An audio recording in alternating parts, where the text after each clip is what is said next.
you. Thank you.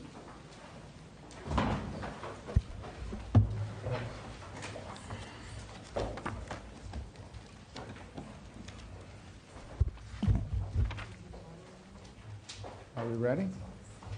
Well, thank you all for being here today. I'm honored to be here with my counterparts, the foreign ministers of Rwanda and the Democratic Republic of Congo, to witness the Declaration of Principles for Peace in the Eastern DRC. It's a declaration that establishes a fundamental understanding of regional governance, security, economic frameworks, and to end the fighting and allow the region to reach its full potential. The eastern part of the Democratic Republic has seen 30 years of conflict. Durable peace and long-lasting economic development is not going to be easy, but it is important. And having both of my counterparts here, the foreign ministers of these respective countries, demonstrates the beginning of a strong commitment to having the conversations that we need to have in order to reach a resolution.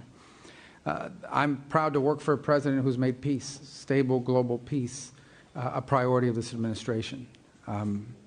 And today is evidence of that. He wants to see a peaceful resolution in many parts of the world, but he wants to see a peaceful resolution here, and we want to play a constructive, productive, and important and key role in ensuring that that can happen. And a durable peace in the Great Lakes region will open the door for greater U.S. and broader Western investment, which will bring about economic opportunities and prosperity. And it will also help advance President Trump's prosperity agenda for the world. It's as they call it, a win-win for everyone involved, for the United States, for the Democratic Republic of Congo, and for Rwanda. Our firms are good corporate citizens, American firms, and they'll bring good governance and ensure responsible, reliable supply chains for things like critical minerals that benefit regional governments and our partners and allies as well. This economic development, combined with durable peace, and I would say durable peace comes before economic development. It's impossible to do without the peace. It will also allow millions of displaced people to return to their homes, to safer communities, with new economic opportunities that have escaped generations. The African Union and regional economic communities in Africa have done incredible work, and we need to recognize that in bringing parties together and laying the foundation for these talks. Our government here is focused on energizing these efforts. So we're going to be in close contact with our African Union partners to make sure we can bring this to fruition and to see that this better future reaches everyone. I do want to especially thank our senior advisor, Mr. Boulos, and his counterparts in the Democratic Republic of Congo and Rwanda for their vision and for their hard work. Today is a step to building a peaceful, prosperous Great Lakes region, and we look forward to working with everyone involved to achieve this goal. Thank you.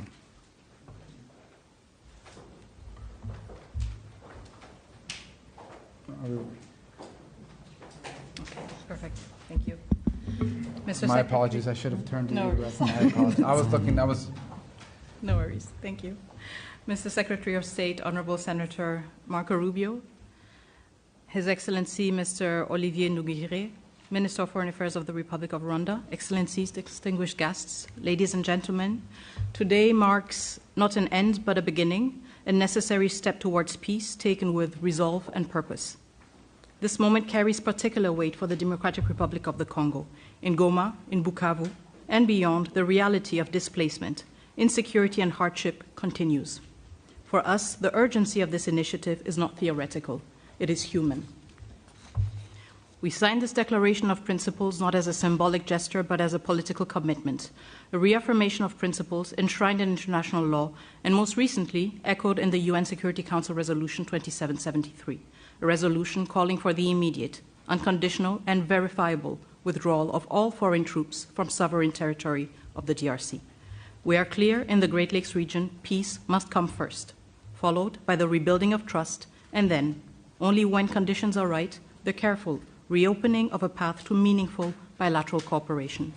Too many past efforts have failed because sequencing was ignored and accountability postponed.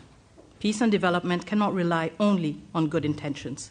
They must be built on responsibility, clear commitments, measurable timelines, and consequences for non-compliance. This is the only way to restore credibility, not just among states, but with the people who are waiting for peace to become real. The signature of today's Declaration of Principles heralds renewed hope. It reflects the U.S. resolve to complement and support regional and international efforts. This initiative brings accountability and draws the hard lessons from past efforts that have failed to materialize. So the good news is there is hope for peace. The real news, peace must be earned, and it will require seriousness, transparency, and sincerity. We welcome the leadership of the United States of America, a country that has shown steadfast support, consistent principles, and resolve in multilateral forums, especially within the United Nations Security Council. Mr. Secretary, Senator Rubio, I would like to express our deep gratitude. Dr. Boulos, also, your extensive consultations across the region have brought nuance, depth, and humanity to this process. And your presence today underscores that diplomacy must listen, understand the lived experiences of those most affected, and seek durable solutions. The Democratic Republic of the Congo recognizes and values this engagement of the United States. We are also encouraged by US-backed initiatives that promote secure mineral value chains and inclusive economic growth. These efforts reaffirm that peace and prosperity are inseparable. Each step towards stability is a step towards dignity, jobs, and schools. This is the promise of responsible investment and a principled partnership with the DRC, a country not only emerging from conflict, but also at the core of finding solutions to global challenges. To our countrymen and women in the Democratic Republic of the Congo, especially in the East, we know you are watching this moment with concern, with hope, and yes, with doubt. And you are right to do so. You have every reason to expect more than promises. You are entitled to actions that measure up to the suffering you have endured. We draw strength from your resilience, from your commitment to justice, and from our shared, unwavering belief that our sovereignty and our territory are not negotiable. We are a nation that honors its responsibilities, and we understand that history, geography, and yes, maybe even fate has given us the neighbors we have. The borders we inherited, as confirmed by the African Union, are permanent and will never change. But beyond these lines lie histories, families, and communities that bind us together. This shared heritage calls for maturity, restraint, and the wisdom to recognize that peace is not weakness, it is strength.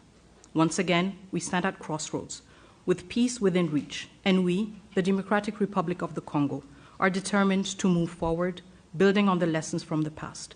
We stand as a nation dedicated to achieving lasting peace. We welcome the support of a strong partner by our side. And I voice the solemn hope that all parties will seize this opportunity, just as we, the DRC, have chosen to. Thank you. Thank you, Madam Minister. Mr. Minister. Thank you. Good afternoon.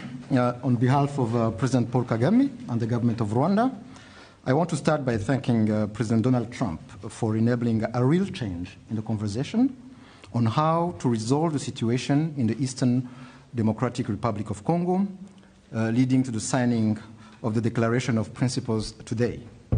I thank Secretary Marco Rubio and the United States government for hosting us, and I commend the positive role played by Senior Advisor Masad Boulos and his team and other officials in the significant progress achieved thus far. Today, we are talking about the real issues, the root causes that must be addressed to achieve a lasting peace in our region. Those include, first and foremost, security, as well as the return of refugees.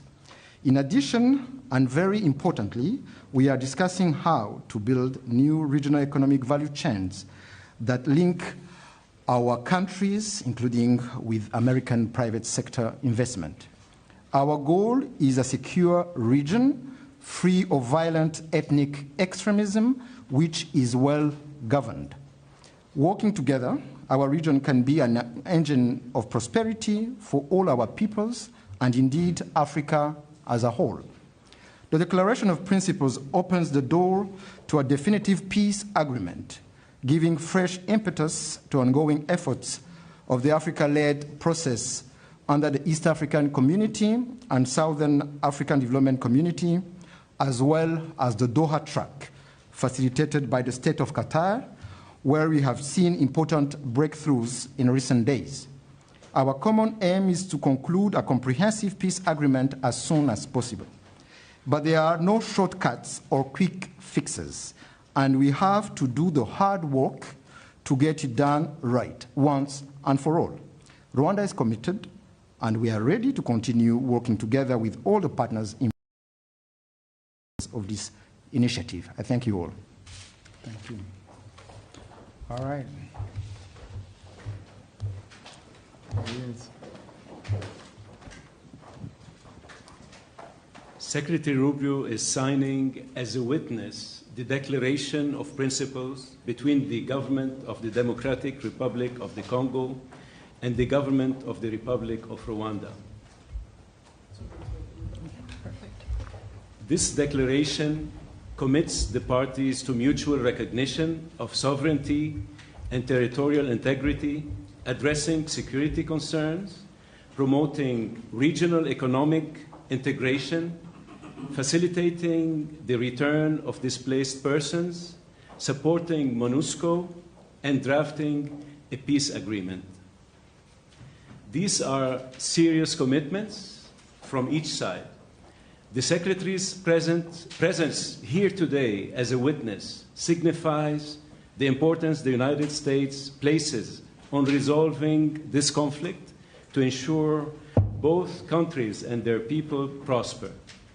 We're looking forward to working with both sides to further our existing partnerships and foster win-win outcomes for all.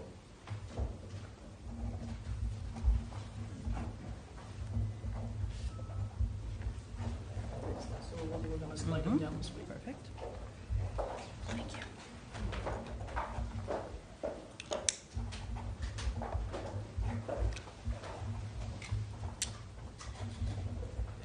Thank you.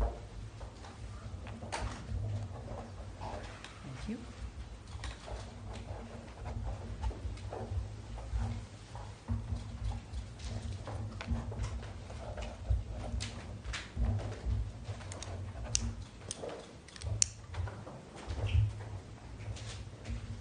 Make sure you keep your pen. Good souvenir.